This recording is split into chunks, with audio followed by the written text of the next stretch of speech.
아멘. 반갑습니다. 너무 좋네요. 여러분들 뵈니까 너무 좋고, 물론 이 장소는 바뀌었지만 10년 전으로 돌아간 기분입니다. 물론 제가 조금 더 나이가 먹고 여러분도 좀 먹었어요, 나이를.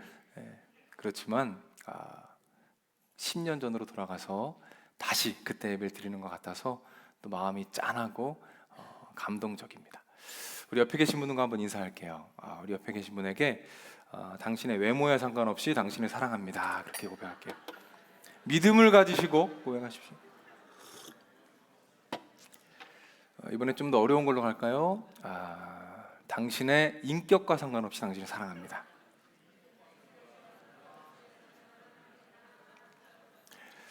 네, 여러분들이 믿음으로 선포하신 대로 여러분의 삶의 열매가 맺혀질 줄로 믿습니다. 네, 반갑습니다. 여러분과 함께 시간을 나누게 된 것이 참 감사하고, 오늘 시간을 통해서 하나님의 은혜가 저 여러분들에게 흘러 넘치기를 축복합니다. 여러분 잘 아시겠지만 저희는 정보화 시대를 살아갑니다. 그렇죠? 지금부터 100년 전의 사람들이 한 달 동안 모아야 할 정보를 우리는 하루 만에 얻을 수가 있어요. 굉장히 정보의 접근성이 쉬워진 시대입니다. 그러다 보니까 우리는 똑똑해지기가 굉장히 쉬워졌습니다. 많은 정보를 모으고 그 정보를 토대로 우리가 똑똑해지기가 굉장히 쉬운 시대라는 것이죠. 제가 최근에 구두를 하나 구입했어요. 인터넷 쇼핑몰에서 구입했는데 쇼핑몰에 들어가서 제가 원하는 디자인과 그리고 가격대, 그 가장 저렴한 걸로 탁 체크를 했습니다.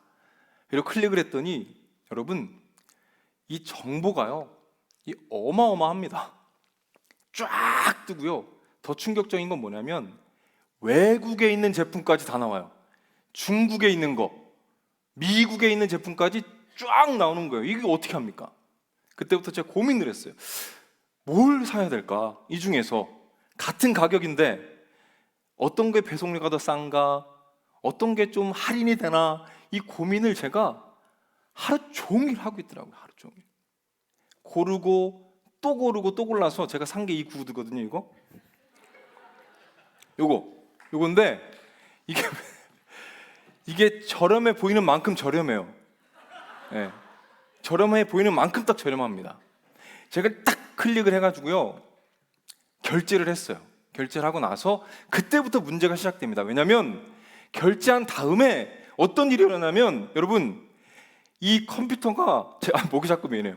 이 컴퓨터가 제가 구두에 관심 있다는 걸 알아버린 거예요. 그래서 어떻게 할까요? 계속 정보를 줘요. 제가 이걸 샀는데, 결제했는데 더 싸고 더 좋아 보이는 걸 계속해서 준다는 말이죠. 팝업으로 떠요. 센스가 아주 좋아요. 네. 이거 홍보하는 거 아닙니다, 여러분. 계속 뜨는 거예요. 그러니까 제가 고민을 또 하죠. 야, 이걸 취소를 하고 다시 사야 되나? 좀 더 저렴한데 저게 더 좋은데, 계속 고민을 하더라는 것이죠. 제가 이 과정을 경험하면서 깨달은 것이 있어요. 그것이 뭐냐면, 더 많은 정보와 더 많은 지식이 항상 우리를 행복하게 해주는 것은 아니구나.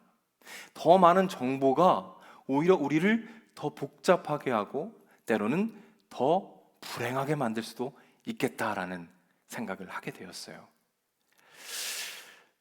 오늘 본문에는 스스로 똑똑해지기를 거부한 한 사람이 등장합니다. 자신의 똑똑함을 포기해요.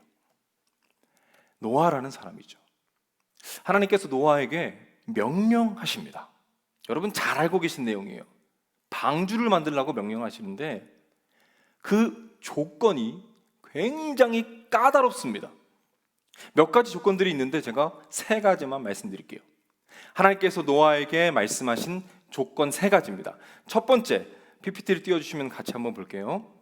첫 번째, 하나님께서 노아에게 제시하신 조건입니다. 구체적인 재료예요. 자, 6장 14절 말씀을 다 같이 한번 읽겠습니다. 너는 코페르나무로 너를 위하여 방주를 만들되 그 안에 칸들을 막고 역청을 그 안팎에 칠하라 라고 말씀합니다. 여러분, 하나님께서 뭘 하고 계십니까? 나무를 지정해 주세요. 코페르나무, 이 코페르나무로 만들어라 라고 지정하십니다. 이 코페르나무가 뭔지 학자들이 고민을 많이 했는데요, 답을 못 찾았어요. 그래서 이 코페르나무는 원어 그대로 발음한 겁니다. 히브리어 그대로 그냥 써 넣은 거예요. 이 코페르나무라는 나무를 하나님이 지정해 주셨어요. 이 나무가 무엇인지 모르지만 정확한 사실이 있습니다. 그게 무엇인지 아십니까? 이 나무로만 방주를 만들기에는 부족했을 것이라는 것이죠. 여러분, 방주를 몇 년 만들었죠? 120년을 만들었습니다. 120년 동안 어마어마한 크기의 방주를 이 나무로만, 딱 이 나무로만 만들어야 돼요. 처음에는 좀 있었겠죠. 하지만 시간이 지납니다. 나무를 계속 썼어요. 어떻게 될까요? 점점 고갈되겠죠. 그러다 보니 이제 나무를 구하기 위해서 어디로 가야 돼요? 멀리 가야 되는 겁니다. 이 코페르나무라는 나무, 특정한 나무를 고르기 위해서 멀리 가야 된다는 거예요. 그것을 옮겨와야 된다는 소리입니다. 어떻습니까? 까다롭습니다. 이런 생각 들지 않겠습니까? 좀 다른 나무로, 좀 더 옮기기 편하고 구하기 쉬운 나무로 한번 만들어 보면 어떨까라는 생각, 저 같으면 할 것 같아요. 두 번째 조건입니다. 하나님께서 제시하신 두 번째 조건은, 자, 화면에 나오나요? 정확한 크기입니다. 정확한 크기를 주셨어요. 자, 창세기 6장 15절 말씀 다 같이 한번 읽습니다.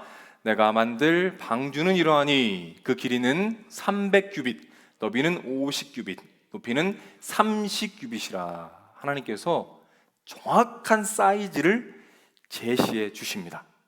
그런데 이 사이즈가 굉장히 커요. 여러분, 1규빗은 여러분 들어보셨을 거예요. 여기서부터 여기까지입니다. 이걸 1규빗이라 그래요. 한 46cm 정도 됩니다. 이것을 기반으로 봤을 때 노아 방주는 축구장보다 30m 정도 길고 한 5층 건물 정도 되는 수준이었다라고 학자들이 말하는데, 더 크게 보는 학자도 많이 있습니다.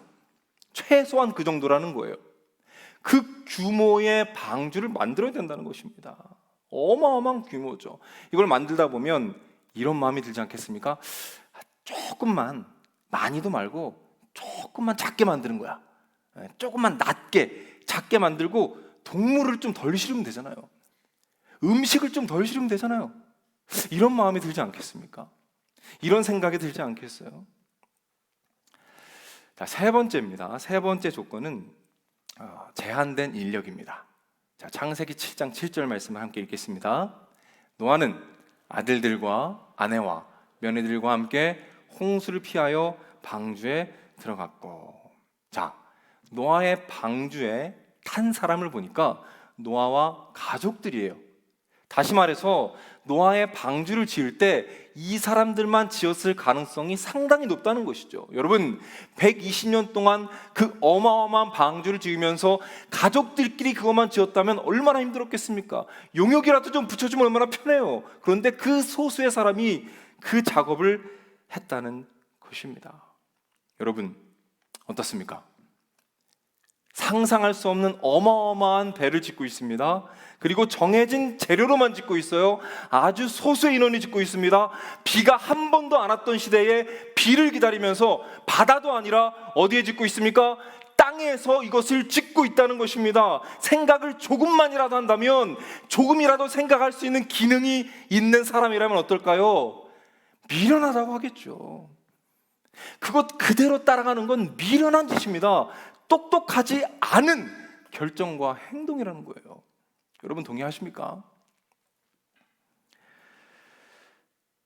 우리는 참 똑똑한 시대를 살아갑니다. 왜 그럴까요? 어느 때보다 쉽게 정보를 모을 수가 있습니다. 이 과학 문명이 주는 혜택이 어마어마하다는 소리죠. 그럼 왜 똑똑해지려고 할까요? 여러분, 왜 똑똑해지고 싶습니까? 똑똑해지면 더 좋은 결정을 내릴 것이고 그러면 더 행복해질 것이다라는 기대가 있겠죠. 그래서 우리는 굉장히 노력을 합니다. 똑똑해지기 위해서. 그런데 과학 문명을 통해서 똑똑해지는 것이 정말 행복의 길일까? 여기에 대해서는 사실 의문이 있습니다. 요즘 굉장히 핫한 것 중에 하나가 있죠. 여러분 아시죠? 챗 GPT라고 아시나요? 당연히 아시겠죠. 우리 젊은이 공동체인데, 그렇죠? 챗 GPT, 발음도 어려워요. 챗 GPT. 요즘 이게 나와가지고요, 들썩들썩합니다. 잘 아시는 것처럼 인공지능과 대화를 하면서 정보를 얻는 거예요. 이제 검색의 시대가 끝났다라고 말하죠. GPT를 통해서 소통하면서 스스로 학습하는 그 AI와 함께 계속해서 성장해 가는 거예요. 스스로 학습을 한다 그러더라고요. 너무 신기합니다. 굉장히 똑똑해요. 제가 여러 가지를 물어봤어요. 근데 성경에 대해서 물어보니까 아주 기가 막힙니다. 기가 막히게 정리해요. 키워드별로, 뭐 단어별로 기가 막히게 막 정리를 해줘요. 위기의식 있죠, 위기의식. 난 뭐하지 이제? 이런 느낌. 굉장히 깔끔하게 잘합니다. 그런데요, 제가 느낀 것이 있어요. 이 과학 문명의 결정체인 이 GPT도 할 수 없는 게 분명히 있다는 거예요. 분명히 있습니다. 제가 이 GPT와 친해져 보고 싶었어요. 관계를 맺어보고 싶었습니다. 여러분 그런 생각 안 해보셨습니까? 그래서 제가 GPT에게 질문을 했어요. 무슨 질문을 했냐면, GPT야, 혹시 나를 사랑해 줄 수 있니? 제가 진짜 이렇게 물어봤어요. GPT야, 혹시 나를 사랑해 줄 수 있니? 기발하지 않습니까? 그랬더니 이 친구가 그래요. 나는 인간과 같은 감정이 없기 때문에 당신을 사랑해 줄 수가 없습니다. 너 스스로 그냥 사랑하세요. 이렇게 말을 하더라고요. 저 체인 거 맞죠, 이거? 자, 그래서 이렇게 물어봤어요. GPT야, 혹시 내 아이고, 너무 세게 했네요. 친구가 되어줄 수 있니? 라고 물어봤어요. 그랬더니 또 이렇게 대답을 하더라고요. 챗봇으로서 친구가 되어줄 수가 없대요. 하지만 항상 궁금한 건 물어보래요. 여러분 무슨 말입니까? 아무리 똑똑한 인공지능이라 할지라도 인격적인 관계는 안 된다는 것이죠. 성령이 임할 수도 없고 인격적인 사랑과 관계에 기쁨을 누릴 수 없다는 거예요.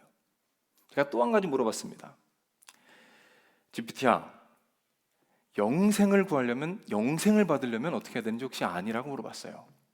영생을 할 수 있는 방법을 좀 알려줘라고 했더니 다행히 모른대요. 아직 모르겠대요. 참 다행이죠. 저는 아는데 쟨 몰라요. 제가 이런 일련의 말씀을 드리는 이유가 있습니다. 그것은 무엇이냐면 이 과학 문명과 수많은 정보들로 인해서 우리가 더 똑똑해질 수 있지만 사실 그것이 우리의 행복을 보장하고 우리의 모든 것에 답을 주는 것은 아니다라는 사실이죠. 좀 마음 아픈 이야기를 제가 하나 해드릴게요. 한 10대 소녀가 불과 얼마 전의 일입니다. 강남에 있는 한 아파트에서 투신을 했습니다. 스스로 목숨을 끊게 되었어요. 그리고 그 현장을 자신의 휴대전화로 생중계를 했습니다. 수십 명이 그 장면을 지켜봤어요. 사람들이 아무도 말리지 않았습니다.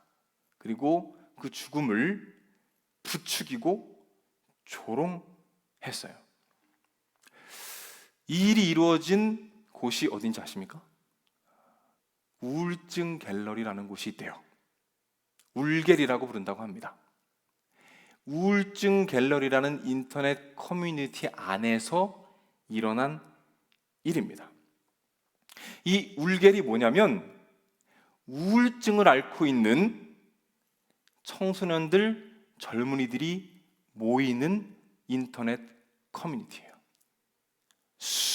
수많은 젊은이들이 모입니다. 굉장히 많은 회원들을 보유하고 있어요. 여기에 모여서 자신의 아픔을 공유하고 나누는 거죠. 그런데 문제는 뭐냐면 이 커뮤니티가 건강하지 않다는 거예요. 이 안에서 성추행이 일어나고요, 이 안에서 자살을 조장하고 방조하는 일들이 너무나도 많이 일어나고 있다는 사실입니다. 인터뷰를 봤어요. 젊은이가 말합니다. 뭐라고 말하냐면, 저도 알아요. 저도 안 좋은 거 알아요. 하지만 어쩔 수 없습니다. 나를 이해해 주는 곳은 이곳밖에 없어요. 내가 위로를 받는 곳은 이곳뿐입니다. 그래서 이곳에 갑니다라고 이야기해요.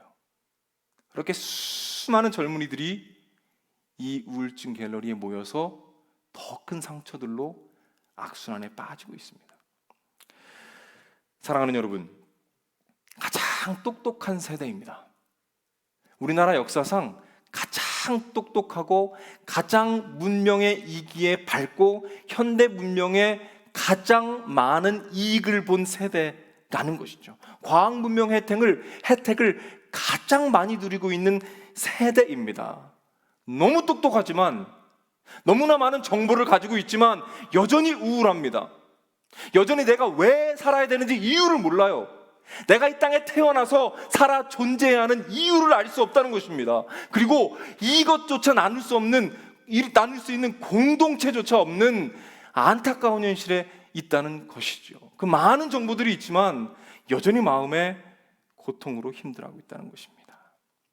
내 힘으로, 나의 똑똑함으로, 정보로 해결되지 못하는 벽 앞에 고통하고 있다는 말씀이죠. 만약 노아가 똑똑해지려고 했다면 어떻게 했을까요? 노아가 더 영리해지려고 했다면 어떻게 했을까요? 아마도 더 간편한 재료를 썼겠죠. 크기를 약간 줄였겠죠. 더 좋은 위치에서 배를 만들었겠죠. 그것을 고민했을 것입니다. 그런데 노아는 미련하게도 순진하게도 이렇게 행동합니다. 창세기 6장 22절 말씀인데 화면을 띄워주시면 저희가 한번 같이 읽겠습니다. 창세기 6장 21절을 함께 읽습니다. 노아와 그와 같이 하여 하나님이 자기에게 명하신 대로 다 준행하였더라 라고 나오죠. 뭐라고 말합니까? 명하신 대로 다 준행하였더라. 명하신 그대로 모든 것을 다 준행했다라고 말합니다. 여러분, 이 말씀의 원어 문장을 보면 어떻게 되어 있냐면 이 문장의 처음과 마지막에 동일한 단어를 붙였어요. 이건 무슨 의미냐면 이 처음과 마지막에 있는 단어가 너무 중요하다는 거예요. 강조하고 있는 것입니다. 원어에서 처음과 마지막에 붙은 그 단어는 무엇이냐면 노아가 행했다라는 거예요. 노아가 행했다라는 말을 처음과 마지막에 붙이면서 하나님께서 강조하시는 것이죠. 이 노아가 나의 말을 다 준행했다라는 것을 강조하고 계신 것입니다. 그리고 나서 7장 5절에서 화면을 띄워주십시오. 7장 5절에서 다시 한번 반복하십니다. 노아가 여호와께서 자기에게 명하신 대로 다 준행하였더라.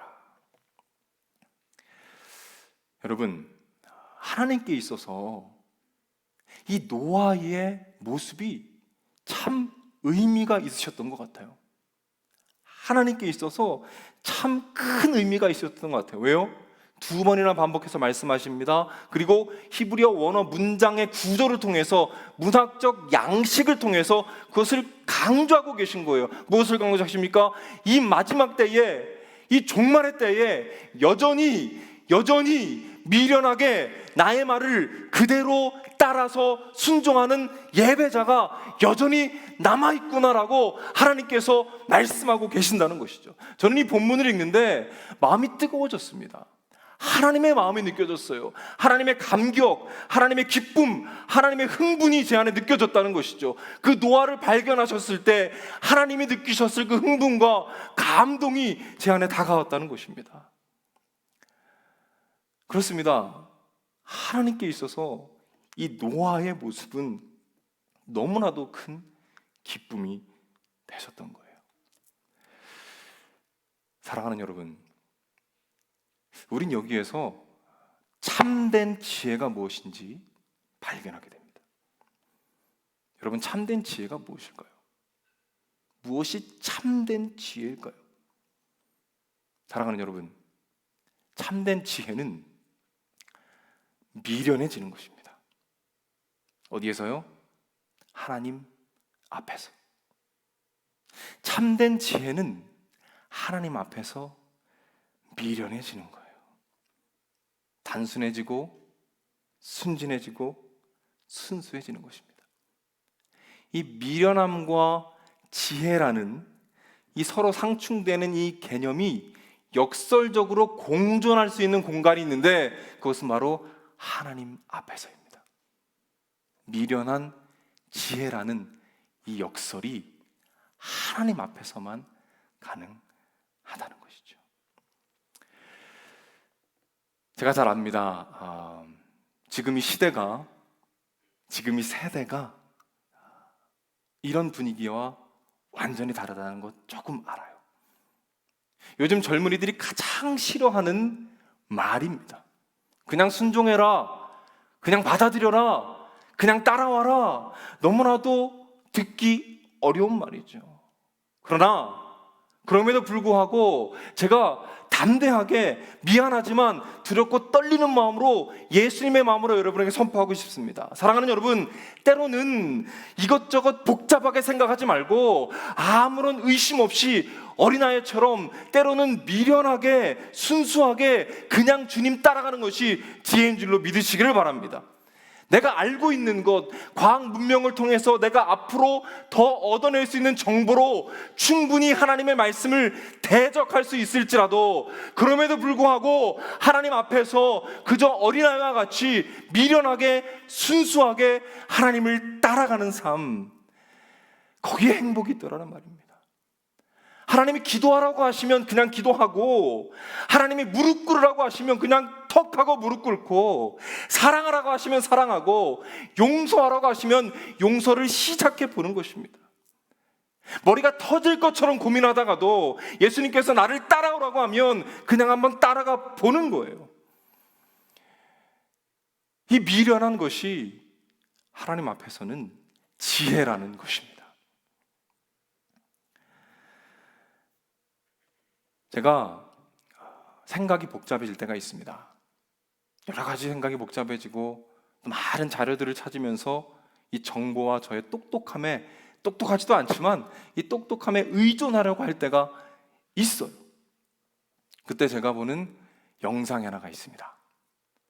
어떤 예쁜 어린아이가 이 찬양을 하는 영상이에요. 그 영상을 같이 한번 볼 텐데 그 순수한 마음으로 찬양하는 그 예쁜 아이의 모습을 보면서 한번 은혜 받으시길 바랍니다. 혹시 영상 준비되면 바로 영상을 좀 틀어주시기 바랍니다.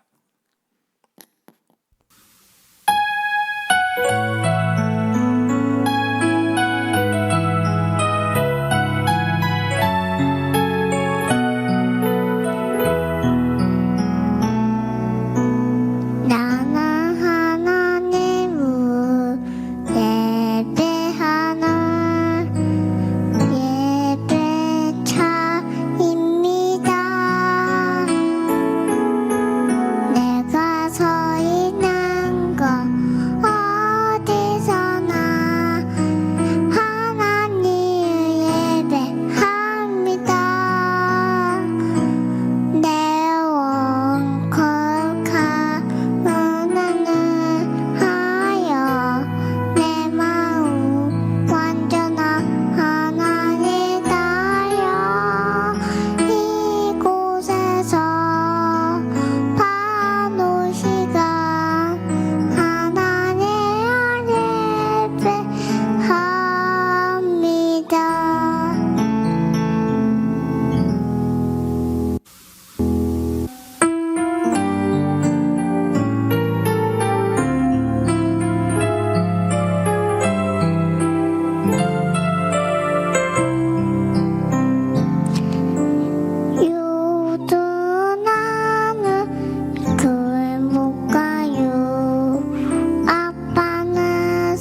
귀엽죠? 너무 예쁘고 그 귀엽고 예쁜 목소리에 마음이 이제 깨끗해지는 것 같습니다. 이 아이가 이렇게 얘기하죠. 예수님 많이 아파요. 예수님 고쳐주세요 라고 얘기하죠. 여러분, 그 어떤 시적 표현도 없습니다. 어떤 미사여구도 없어요. 어떤 꾸밈도 없습니다. 단순하고 순진하고 짧은 고백이죠. 예수님 많이 아파요. 예수님 도와주세요. 이 짧은 말에 우리의 마음이 움직여요. 저는 확신합니다. 우리 예수님의 마음 또한 분명히 움직일 것이라고 저는 생각해요. 저는 이 영상을 보면서 이 하나님의 마음을 느꼈습니다. 어떤 마음입니까? 이 예배자를 애타게 찾으시는 하나님의 마음이에요. 이 혼탁한 세대 가운데 이 순수한 마음으로, 순진한 마음으로, 때로는 미련하게, 때로는 순진하게, 어린아이와 같이 그저 순수한 마음으로 예배하고 주님을 찾는 그 예배자를 하나님께서 찾고 계신다는 마음을 받았어요. 여러분, 왜 찾으실까요? 왜 찾으실까요? 왜냐하면 없기 때문입니다. 많지 않기 때문에 찾으시는 거예요.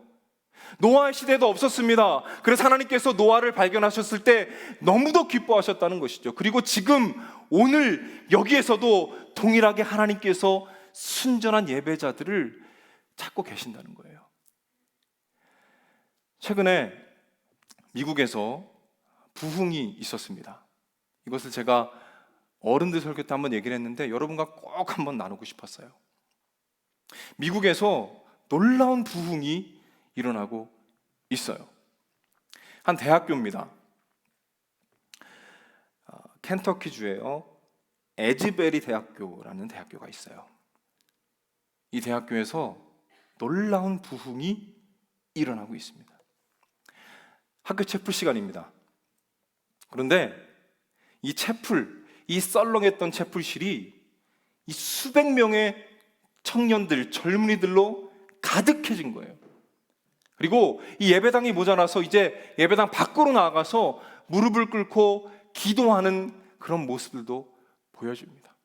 수많은 젊은이들이 예배당을 가득 채우고 예배당 밖에 있는 잔디밭에 누워서 엎드려서 예배하고 주님을 찬양하는 일들이 지금 일어나고 있어요. 귀에 이어폰을 꽂고 다리를 꼬고 앉아서 예배에 전혀 참여하지 않던 그 젊은이들이 갑자기 이어폰을 빼고 다리를 풀고 일어나서 주님을 찬양합니다. 주님을 예배해요. 눈물을 흘리면서 말씀에 반응하며 아멘으로 화답합니다. 놀라운 일들이 일어나고 있다는 것이죠. 자그마치 16일 동안 24시간의 예배가 드려졌어요. 그리고 놀라운 회복과 치유와 성령의 열매들의 역사가 마구마구 나타나는 것입니다. 여러분, 이 부흥의 원인이 무엇일까요? 이 부흥이 어떻게 일어났을까요? 여러 가지 요인들이 있지만 중요한 요인 중에 하나가 있습니다. 이 부흥 집회 가운데 목사님들께서 가장 많이 말씀하셨던 것이 무엇인지 아십니까? 바로 급진적 겸손입니다. 급진적 겸손이라는 표현을 계속 강조하셨어요. 무슨 말씀입니까? 겸손하다는 것이죠. 우리의 지식, 우리의 뜻 다 내려놓고 하나님께 그냥 겸손하게 예배하자라고 계속해서 강조했다는 것입니다. 이 부흥의 소식이 알려졌어요. 세계 최고의 찬양팀에서 연락이 옵니다. 우리가 찬양을 인도해 드리겠습니다. 그리고 세계 최고의 설교가들이 연락이 와요. 내가 설교해 드리겠습니다. 이 학교에서 단번에 거절했습니다. 왜 그랬을까요? 왜 거절했겠습니까? 이유는 간단합니다. 이분들이 알았던 거예요. 하나님께서 원하시는 것은 화려한 세션이 아니었던 것입니다. 화려한 찬양 인도자가 아니었던 것이에요. 수려한 말을 잘하는 설교자가 아니었다는 것입니다. 무엇입니까? 그 시골에 있는 아무도 알아주지 않았던 그 학교에서 이름 없이 빛도 없이 겸손하게 미련하게 예배하는 예배자들, 그 예배자들을 하나님께서 원하신다는 것을 그들이 알았던 거예요. 그리고 그 자리 가운데 놀라운 부흥과 성령의 역사가 물붓듯이 일어나게 됩니다. 저는 이 부흥 이야기를 보면서 우리 젊은이 공동체가 정말 많이 생각났어요.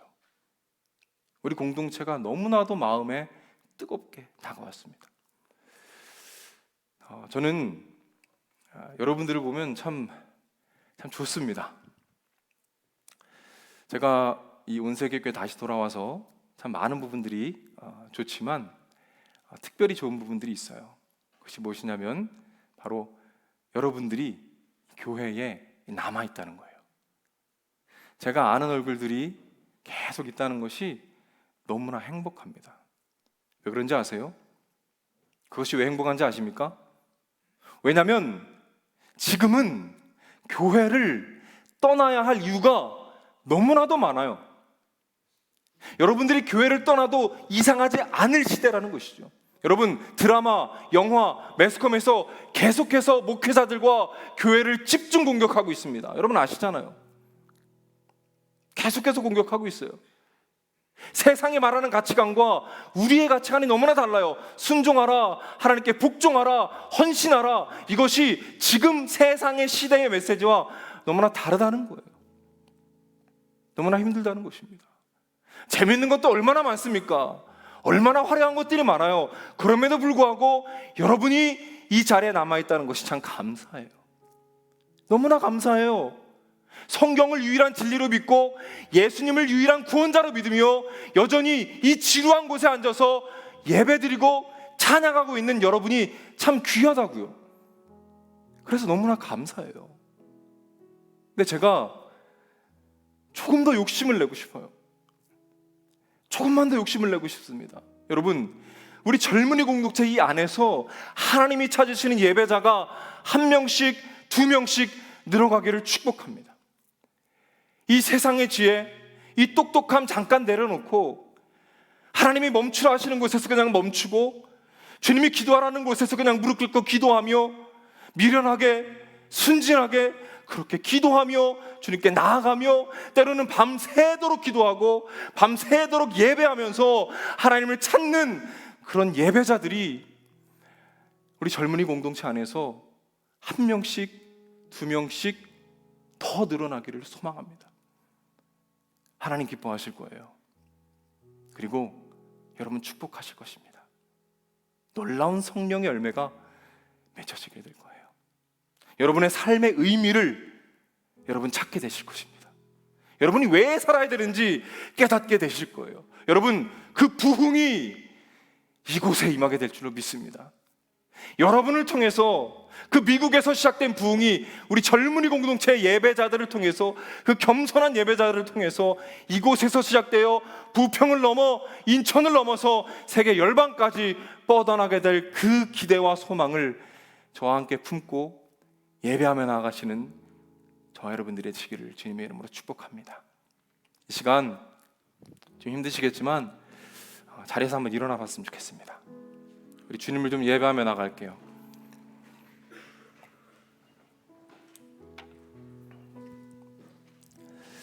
이 시간 찬양하며 나갈 때는 아까 그 어린아이와 같이 순수한 마음으로 우리의 걱정, 근심, 모든 무거운 마음들, 지식들 다 내려놓고 정말 하나님만 순수하게 미련하게 예배하는 그런 시간이 되었으면 좋겠습니다. 우리 같이 한번 찬양할게요.